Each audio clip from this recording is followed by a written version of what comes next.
Bueno, dando inicio ya a la temática de la teoría de la información y comunicación, vamos a ver un poco acerca de los principales términos, de los conceptos básicos en los cuales se marca esta teoría. Entonces, para esto iniciamos diciendo que esta teoría es también conocida como la teoría matemática de la información o de la comunicación, ya que es propuesta por Claude Shannon ya hace bastantes décadas, pero que se sigue manteniendo aún como uno de los pilares en todo lo referente a las redes de comunicaciones. Todo lo que se maneja en cuanto a la información se basa sobre esos principios propuestos ya desde la década de los 40. Esta teoría está relacionada con las leyes matemáticas que rigen la transmisión y el procesamiento de la información y se ocupa principalmente de la medición de la información y de la representación de la misma.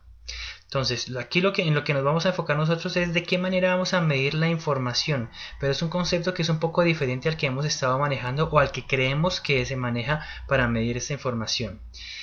Eh, También se refiere a la capacidad de los sistemas de comunicación para transmitir y procesar información, o sea, hasta cuál es la capacidad real de un canal para transmitir datos. Entonces era necesario tener esas mediciones para que estos canales fueran muchísimo más efectivos y yo me pudiera comprometer realmente como técnico en esta área con un servicio hasta determinado número de cantidad de información que podía transmitir. Entonces toda esta teoría se basa sobre estos principios. La teoría de la información es una rama de la teoría matemática y de las ciencias de la computación y estudia también los aspectos que veremos más adelante, que son los canales de comunicación, cómo se comprimen los datos y la criptografía, que es uno de los temas que más apasiona en este momento. Un concepto fundamental en la teoría de la información es que la cantidad de información contenida en un mensaje es un valor matemático definido y medible. O sea, puedo medir como tal ahora sí la cantidad de información desde que se plantearon estos principios. El término cantidad no se refiere a cuántos datos, sino a la probabilidad de que un mensaje dentro de un conjunto de mensajes posibles sea recibido. O sea, ahí es donde digo que cambia un poquito el concepto que tenemos o pensamos que es medir la información. Aquí nos referimos a una probabilidad. ¿Qué tan probable es que pueda enviar un mensaje dentro de un conjunto de mensajes que existen? ¿Sí? ¿Cuál es el mensaje que se está enviando? Eso se hace mediante un análisis probabilístico. En lo que se refiere a la cantidad de información, el valor más alto se le asigna al mensaje que menos probabilidades tiene de ser recibido. Y si se sabe con certeza que un mensaje va a ser recibido, su cantidad de información es cero. Esto es un concepto que puede ser un poco complejo, pero es muy sencillo de entender.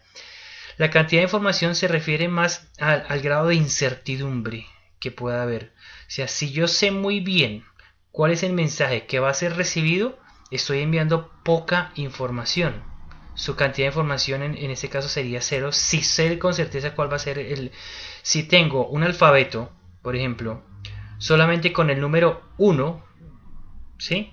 La probabilidad que me llegue un 1 al otro lado, sabiendo que es el alfabeto que estoy utilizando, pues va a ser siempre la misma, va a ser cero porque siempre voy a recibir un 1, no voy a recibir algo diferente. Cuando hablo de bits y el alfabeto y voy a enviar bits, esos bits ya pueden ser un 0 o 1, la probabilidad de recibir un 1, ¿cuál sería? Pues 1 sobre 2, ya que son dos posibilidades que pueden haber.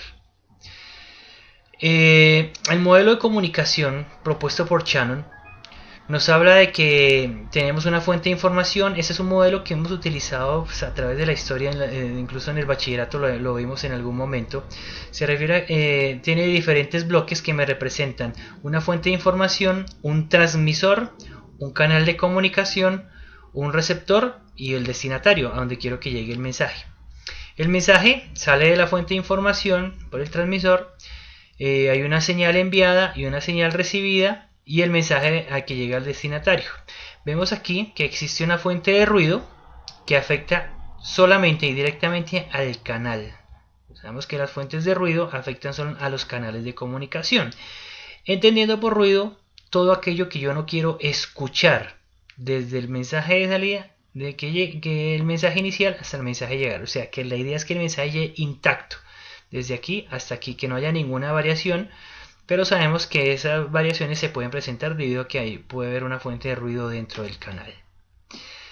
Bien, vemos que aparecía, esta la parte la vamos a pasar un poco más rápido, nos dice que elementos de la teoría o del sistema, del modelo de comunicación que presentaba aquí, están el de la fuente es todo aquello que emite mensajes, una fuente en sí misma es un conjunto finito de mensajes, todos los posibles mensajes que pueda emitir dicha fuente. ¿Qué tipos de fuente hay? Para esta teoría nos interesan dos tipos de fuentes principales, unas aleatorias y las estructuradas. Las aleatorias, cuando no es posible predecir cuál es el próximo mensaje a emitir por la misma, pues la idea, ¿no? Cuando yo establezco una comunicación con otra persona, pues no voy a saber qué es lo que me va a enviar esa persona. Si supiera, pues no habría necesidad de comunicarnos. Y la fuente estructurada cuando posee un cierto nivel de redundancia. ¿Qué es la redundancia? Cuando agrego repeticiones de los bits dentro de un mensaje. A veces esa redundancia es necesaria para poder codificarlo y decodificarlo al final en el destinatario. El mensaje es un conjunto de ceros y unos. En este caso, cuando hablamos de mensajes de telecomunicaciones, lo que decíamos en un momento son unos y ceros, son bits que estoy enviando. Un archivo, un paquete de datos que viaja por una red y cualquier cosa que tenga una representación binaria puede considerarse como mensaje. Este mensaje también puede aplicarse a alfabetos de más de 2 símbolos, un alfabeto que conocemos nosotros, pero debido a que tratamos con información digital, nos referimos casi siempre a mensajes binarios. El código. El código es un conjunto de unos y ceros que se usan para representar el mensaje del que estábamos hablando, de acuerdo a unas reglas que ya están establecidas. Por ejemplo, el mensaje 0010 se puede representar con el código 1101 cuando usamos una compuerta NOT o la codificamos mediante la función NOT, que el NOT recuerden que es el inverso. ¿Sí? La forma en la cual codificamos es arbitraria. Un mensaje puede en algunos casos representarse con un código de menor longitud que el mensaje original, pero la representación puede ser la misma. Seguimos. La información contenida en un mensaje es proporcional a la cantidad de bits que se requieren como mínimo para representar el mensaje. El concepto de información puede entenderse más fácilmente si consideramos un ejemplo. Supongamos que estamos leyendo un mensaje y hemos leído string of shape.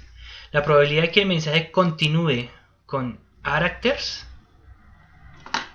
es muy alta. Por lo tanto, cuando realmente leemos characters del archivo, la cantidad de información que recibimos es muy baja, pues ya podíamos predecir, ¿no?, lo que iba a ser el mensaje.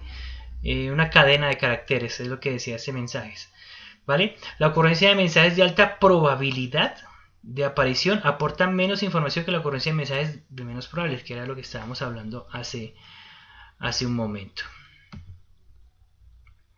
Aquí aparece una definición muy importante, es en la cual se basa toda esta teoría también, que es la entropía. No sé si hemos escuchado ese término. En general, en la Wikipedia, la entropía se refiere a una magnitud termodinámica, la cual mide la parte de la energía que no puede utilizarse para producir un trabajo.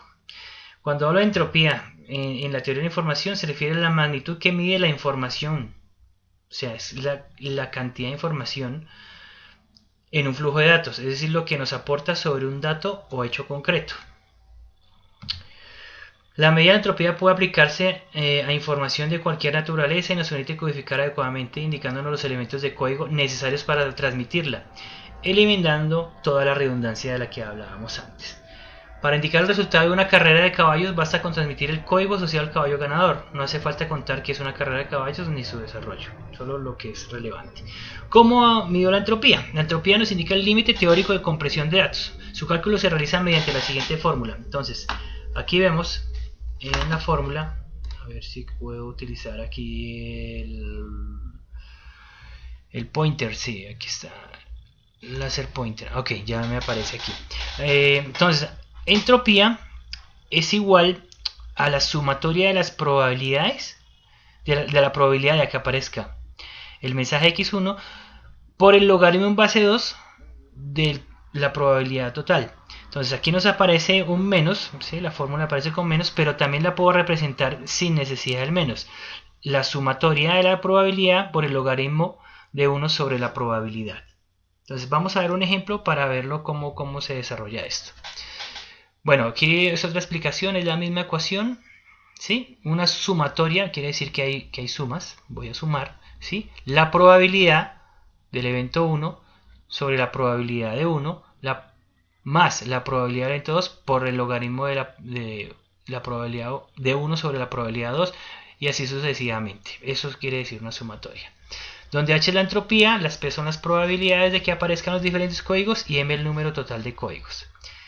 Se utiliza solamente el logaritmo en base 2, también puede ser en base 10, pero vamos a poner de acuerdo que es la base 2 con la que está trabajando y en la que se presenta la mayoría de los textos. Y finalmente decir que la entropía se mide en bits. Vamos a ver este ejemplo. El lanzamiento de una moneda al aire para ver si sale cara o cruz. Dos estados con probabilidad igual, ¿no? La entropía de este evento, ¿cuál sería? Entonces, aplicamos la fórmula y vemos que la probabilidad del primer caso, ¿cierto? Es 0.5 por el logaritmo base 2 de 1 sobre 0.5 más sello, en este caso que cara o cruz sería la misma probabilidad, 0.5 por el logaritmo base 2 de 1 sobre su probabilidad. Hacemos las respectivas operaciones y vemos que la respuesta es 1.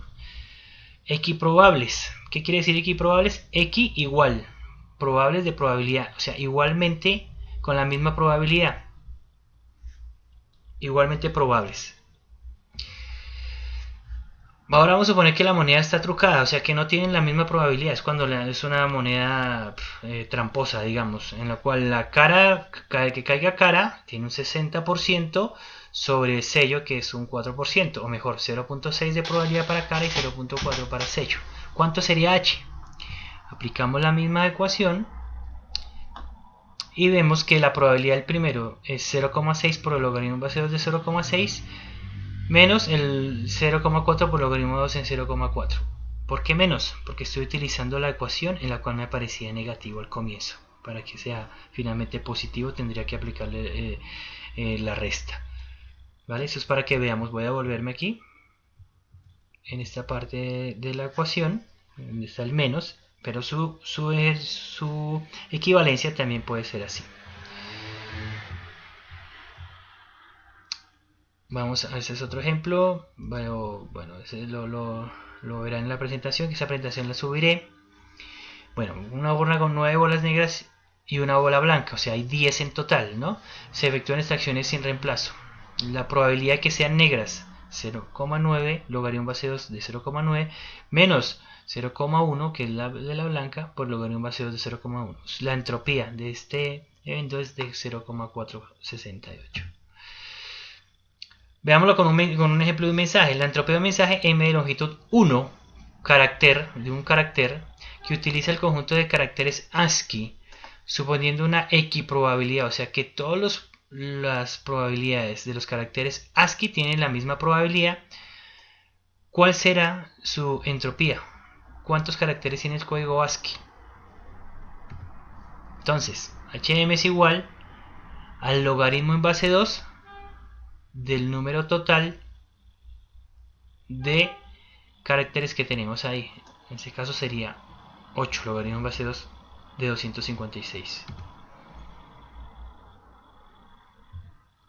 Igual, supongamos que el número de estados de un mensaje es igual a 3, M1, M2 y M3, donde la probabilidad de M1 es 50%, la de M2 es 25% y la de M3 es 25%.